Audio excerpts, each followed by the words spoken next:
Welcome to Knowledge for Blind YouTube channel.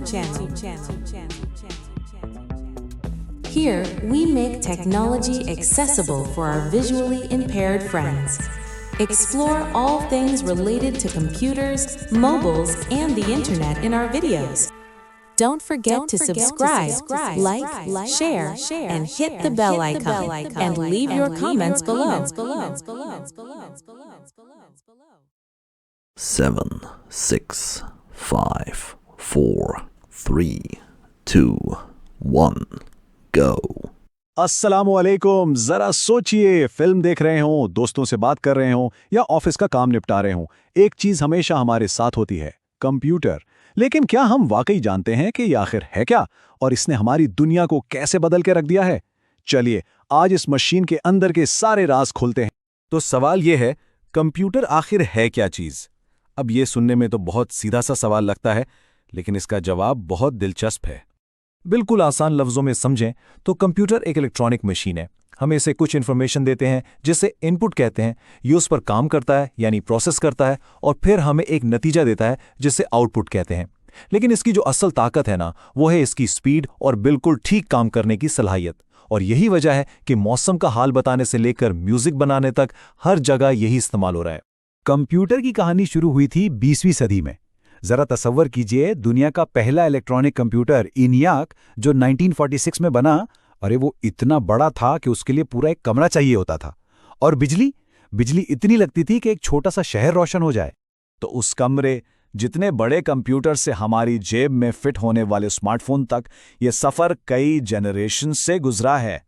Her generation अपने साथ एक बिल्कुल नई इनकलाबी तब्दीली लेकर आई।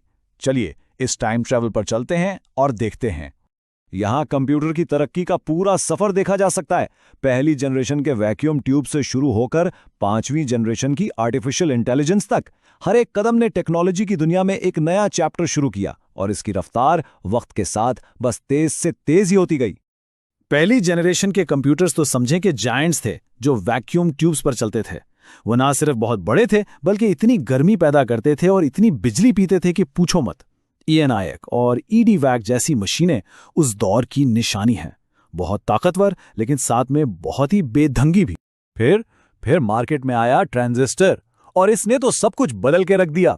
इस छोटी सी चीज ने वैक्यूम ट्यूब्स की छुट्टी कर दी, और नतीजा, पहली बार कंप्यूटर्स छोटे, तेज और कम बिजली इस्तेमाल करने वाले बने। सही मायनों में यही वो लम्हा था जब कंप्यूटर ने आम इंसान की जिंदगी में आने का सफर शुरू किया। तीसरी जनरेशन में इंटीग्रेटेड सर्किट्स यानी ICs ने मैदान संभाला। जरा सोचिए, हजारों ट्रांजिस्टर्स को एक नाखून से भी छोटी सी चिप पर फिट कर दिया गया। इससे न सिर्फ कंप्यूटर की स्पीड और स्टोरेज बढ़ी, बल्कि वो इतने रिलायबल हो गए कि उन पर पहले से कहीं ज्यादा भरोसा किया जा सकता था। और फिर माइक्रो प्रोसेसर ने दुनिया में कदम रखा। ये थी चौथी जनरेशन। एक पूरी CPU एक चिप पर। वाह! इसी इजाद ने पर्सनल कंप्यूटर यानी PC को जन्म दिया, जिसकी वजह से आज डेस्कटॉप और लैपटॉप हमारी जिंदगी का लाजमी हिस्सा हैं। देखा जाए तो हम अभी भी इसी जनरेशन की बुनियादों पर ही खड़े हैं। तो अब आगे क्या? मुस्तकबिल है 5वीं जनरेशन का, और इसका नाम है आर्टिफिशियल इंटेलिजेंस। जी हां, हम ऐसी मशीन्स की बात कर रहे हैं जो खुद सीख सकती हैं, हमारी आवाज़ पहचान सकती हैं और खुद फैसले कर सकती हैं। और ये कोई साइंस फिक्शन नहीं है, ये वो हकीकत है जो आज हमारी आंखों के सामने बन रही है। ठीक है, तो हमने कंप्यूटर की पूरी हिस्ट्री तो देख ली, लेकिन उस जादू के बॉक्स के अंदर आखिर होता क्या है? ये काम कैसे करता है? चलिए आप जरा मशीन के पर्दे के पीछे झांक कर देखते हैं। हर कंप्यूटर का जो बुनियादी उसूल है ना, वो बहुत ही सिंपल है। IPO साइकिल यानी इनपुट, प्रोसेस और आउटपुट। इसे ऐसे समझें, कीबोर्ड पर 2+2 टाइप किया जाता है, ये हुआ इनपुट। कंप्यूटर का दिमाग यानी CPU इसे हल करके जवाब निकालता है, ये हुआ प्रोसेस। और स्क्रीन पर 4 नजर आ लाता है, ये हुआ आउटपुट। हर मुश्किल से मुश्किल काम इसी आसान से साइकिल पर चलता है। इस पूरे IPO साइकिल का हीरो है CPU यानी कंप्यूटर का दिमाग। इसके 3 अहम हिस्से हैं। एक है ALU जो कंप्यूटर का कैलकुलेटर है और सारा हिसाब किताब करता है।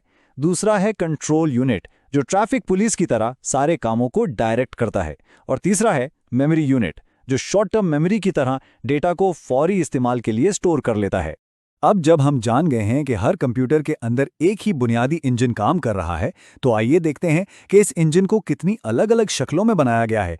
आजकल कितनी किस्म के कंप्यूटर्स मौजूद हैं? हमारे पास डेस्कटॉप हैं जो घरों और दफ्तरों की शान हैं।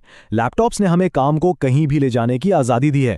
टैबलेट्स हैं जो मीडिया इस्तेमाल करने के लिए बेहतरीन हैं। और फिर आते हैं इनके बड़े भाई सुपर कंप्यूटर्स, जो साइंस के सबसे बड़े मसले हल करते हैं। और मेन फ्रेम कंप्यूटर्स, जो बैंक्स जैसे बड़े इदारों का सारा डेटा संभालते हैं।